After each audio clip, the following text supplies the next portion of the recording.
ഒരുപാട് ബുദ്ധിമുട്ടി ഒരു ഫീൽഡിലേക്ക് വന്ന ഒരാളാണ് എന്ന് പലയിടത്തും പറഞ്ഞിട്ടുണ്ട്. അപ്പോൾ ആ ഒരു അത്രയൊരു സ്ട്രഗിളിൽ നിൽക്കുമ്പോഴും മുന്നോട്ട് പോകാനുണ്ടായിരുന്ന ഒരു എന്താ പറയാ മോട്ടിവേഷൻ എന്തായിരുന്നു? ഞാൻ ഇടയ്ക്കിടയ്ക്ക് ഇങ്ങനെയൊക്കെ ചോദിക്കും. അല്ല, ഞാൻ വളരെ പറഞ്ഞു കഴിഞ്ഞാൽ ഭയങ്കര മറ്റേ തത്വം പറഞ്ഞിലൂടെയൊക്കെ ആയിപ്പോവും. മോട്ടിവേഷൻ ഞാൻ എന്നെ തന്നെ സ്ക്രീനിൽ കാണുന്നതാണ് എൻ്റെ മോട്ടിവേഷൻ എന്ന് എനിക്ക് തോന്നുന്നുണ്ട്. എനിക്ക് എന്നെ തന്നെ സ്ക്രീനിലൊക്കെ കാണാൻ ഭയങ്കര ഇഷ്ടമാണ്. ഞാൻ ചെറുപ്പം മുതലേ കണ്ണാടി നോക്കി അഭിനയിക്കുകയും കണ്ണാടിയിൽ മുമ്പിൽ നിൽക്കും. എനിക്ക് എൻ്റെ ഫോട്ടോ കാണാൻ ഭയങ്കര ഇഷ്ടമാണ്. എനിക്ക് എന്നെ തന്നെ ഭയങ്കര ഇഷ്ടമാണ്.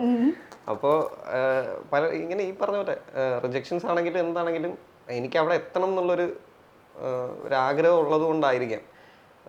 ചിലപ്പോൾ ഒരു ദിവസം കരയും, 2 ദിവസം കരയും, പിന്നെ 3-ാമത്തെ ദിവസം ആകുമ്പോൾ അത് പോയി നമുക്ക് അടുത്ത് നോക്കാം എന്നുള്ളൊരു തോന്നൽ എനിക്ക് തന്നെ വന്നു തുടങ്ങും. ഞാൻ എന്നെ തന്നെ സമാധാനിപ്പിക്കാറുണ്ട് പലപ്പോഴും. അപ്പോൾ വേറെ ആരും ഇല്ലല്ലോ, ഞാൻ എന്നെ തന്നെ മോട്ടിവേറ്റ് ചെയ്യാറുണ്ട്. അതെ.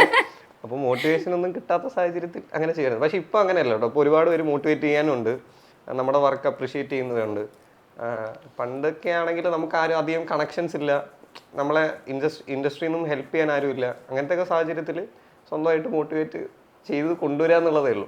ഓവർ കോൺഫിഡൻസ് കാരണം എപ്പോഴെങ്കിലും കുഴി പോയി ചാടിയിട്ടുണ്ടോ? അത് മാത്രമേ ഉണ്ടായിട്ടുള്ളൂ. എല്ലാ പ്രാവശ്യവും അങ്ങനെ അതുകൊണ്ടായിരിക്കും ഇപ്പൊ ഇവിടെ ഇരിക്കുന്നത്. അതെ, അങ്ങനെ കുറെ ഉണ്ടായിട്ടുണ്ട്. സ്കൂളിലായാലും ഷൂട്ടിംഗ് സെറ്റിലായാലും എല്ലാം ഇങ്ങനെ ഓവർ കോൺഫിഡൻസ് കൊണ്ട് ചെയ്യും. ലാസ്റ്റ് പണി കിട്ടുമ്പോ പിന്നെ ഒതുങ്ങും. അതാ എന്റെ പരിപാടി. ഓവർ കോൺഫിഡൻസ് വേണമല്ലോ, ഇന്നലേക്ക് വല്ല കിട്ടും. എൻജോയ്മെന്റ് അല്ലേ?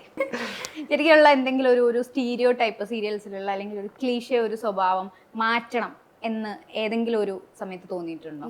എല്ലാവർക്കും ഒരു പ്രാധാന്യം കൊടുക്കണമല്ലോ.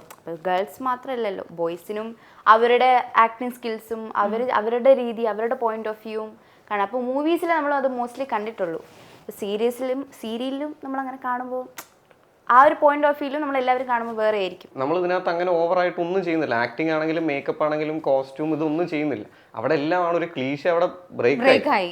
അപ്പോൾ ഭയങ്കരമായിട്ടൊരു സിനിമാറ്റിക് രീതിയിൽ തന്നെയാണ് നമ്മൾ ഷൂട്ട് ചെയ്യുന്നതല്ല. അത് ആൾക്കാർ ആക്സെപ്റ്റ് ചെയ്തു. അപ്പോൾ ഇത് ആരെങ്കിലും ഒരാൾ ഇനിഷ്യേറ്റീവ് എടുക്കണമല്ലോ. ഒന്നേ കാണുന്നവരെടുക്കണം, അല്ലെങ്കിൽ ഉണ്ടാക്കുന്നവരെടുക്കണം.